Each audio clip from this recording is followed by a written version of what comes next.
The theme of peace is one that we probably refer to and return to more often than any other. And of course, that's unsurprising. So, anger. Our body is our greatest teacher here. We feel it in our body. We feel the toxicity of it in our body. In fact, I did a wonderful study some time ago when I was speaking to some doctors about a survey that had been done with medical students in the United States over a 40-year period.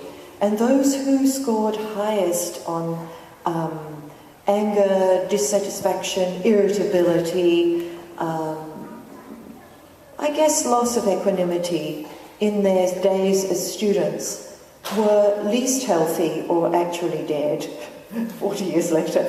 So I thought one day I might write a book saying grumpiness is really bad for your health. Of course, we also sometimes like it. It puffs us up. Sometimes we love that feeling of self-righteousness. And we see a lot of this also on the public stage. We see people who really feel that they're making their mark through a kind of aggressive, hostile violence, especially towards people whose views differ from their own. But in fact, of course, we can really understand through our own lives, through our own experiences, that anger disconnects us. And I was so moved and touched by what Warren said today about the healing power of connection, the healing power of connection which restores hope, and hope accompanies peace, of course. And when we are disconnected, when we're disconnecting ourselves through violence, when we're disconnecting ourselves through anger, we have no peace. When we are angry with someone else, we are not only destroying their peace, we destroy our own peace. We destroy our sense of connection with them. We destroy our sense of connection with our own true nature. So this is no small thing. It's very agitating to be with people who are angry.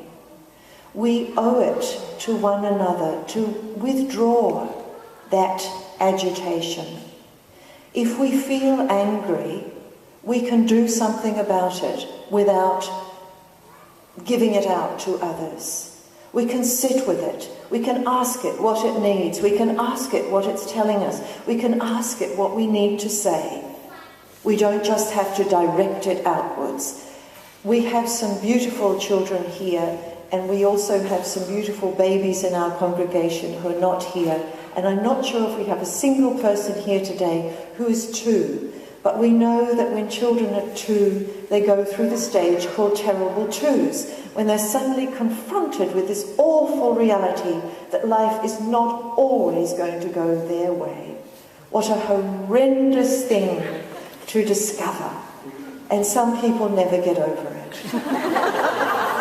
Some people truly never get over it. So it's so nice that you laugh, because the next time something doesn't go your way and your reaction is to be a little bit violent or even quite a little bit violent, just bring yourself back and say, thank God I'm no longer 2. Thank God I can see the path ahead, and get a sense of proportion here, that perhaps what I'm angry about really doesn't warrant disturbing the peace.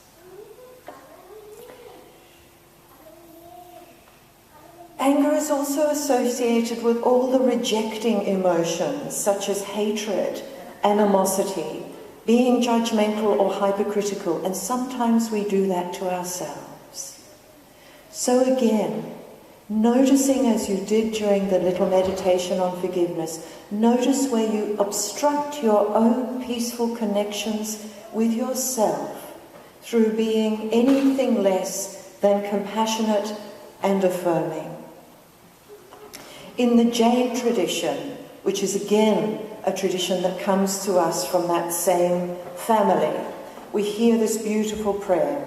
Peace and universal love is the essence of the gospel preached by all the enlightened ones. How could it possibly be anything else? How could it possibly be anything else? The Lord has preached that equanimity is the Dharma, is the teaching, equanimity. That we don't have to live just from our reactions, that we can live from a more serene place, which is not a passive place, it's a highly engaged place, and it's filled with life. And then the prayer goes on, forgive do I, creatures all. We are all in this muddle together. Forgive do I, creatures all, and let all creatures forgive me for my muddling also. Unto all have I friendship, and unto none enmity. Know, says this teaching, know that violence is the cause of all misery in our world. Violence is the knot of bondage. Do not injure any living being. This is the unalterable way of spiritual life. The second of these obstructions, and each of us will have these in different permutations as we go through our lives. The second is greed. And when I was reflecting on this and thinking about it, and thinking about its close relative, dissatisfaction, I thought how little time we give really to contemplating what we have and what we have within as well as without. You know, we spend so much time mourning what we do not have. Sometimes we even spend time wishing our life was resembling somebody else's life rather than the life that we have. And this is a kind of greed also. In Seeking the Sacred, I tell a story, and I think that Rebecca will know this story because I'm pretty sure that you were there. The story comes from one of the retreats that I gave at Mana Retreat Centre. And we'd been there for 2 or 3 days and had got to know one another quite well. And we were in the big circle in the beautiful hall there. And quite suddenly, and I can't remember what preceded this, I was listening to a young woman, Kirsten, speaking about something in a way that was not disrespectful of herself, but not appreciative either of herself. And quite suddenly and spontaneously I asked all the people present to stand, and I stood in front of Kirsten and said to her, looked deeply into her eyes and said to her, Kirsten, you are enough. And then gradually I moved around each person in the circle and said to each of them in turn, you are enough. And of course, by the time I got to the end, we were all weeping because we have all spent so much of our lives, whatever age we are, doubting ourselves, doubting our sufficiency, doubting the divine love that lives within us, and that we can share and share and share and share because it never runs out. The third of the obstructions is ignorance. Misjudging situations, not reading the situations as kindly and as compassionately and as wisely as we could, but also the ultimate ignorance, the most basic ignorance of all, which is to misread who we are. And again, I write about this so explicitly in Seeking the Sacred. I wrote about it actually also in Intimacy and Solitude, where I wrote about the self. What do we think the self is? What do we identify with? What are the planks, the foundations of our own identity? This matters. This matters very much on the spiritual path, because I cannot honour and respect and show my concern for you and care for you, even when I don't like what you stand for, even when I don't like what you think, even when I don't like how you behave. I can't do that. I can't honour you until I also know how to honour my own gift of life. So this question of ignorance is extraordinarily important, because once we understand it, then all the violences that are normalised in our world, even the violences of war and the violences that happen within our own homes, make no sense.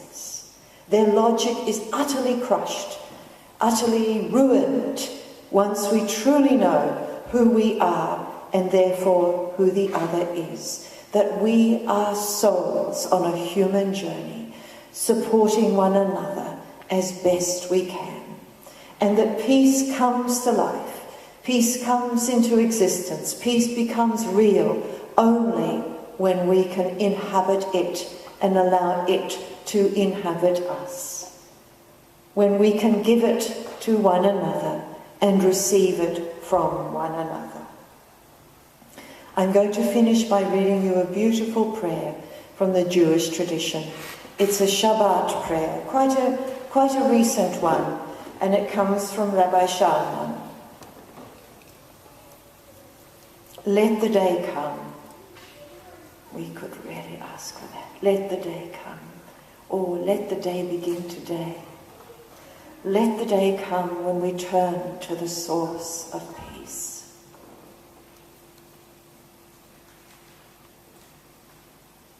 When all are a single family, doing the will of peace with a perfect heart.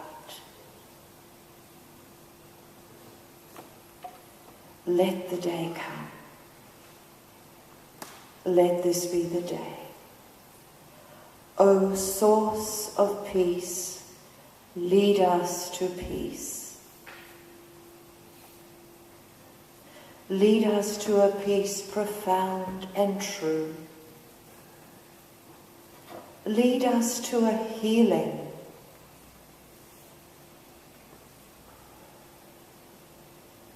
Lead us to mastery of all that drives us to war within ourselves and with one another. O source of peace, bless us with your peace. Let us bless one another with your peace.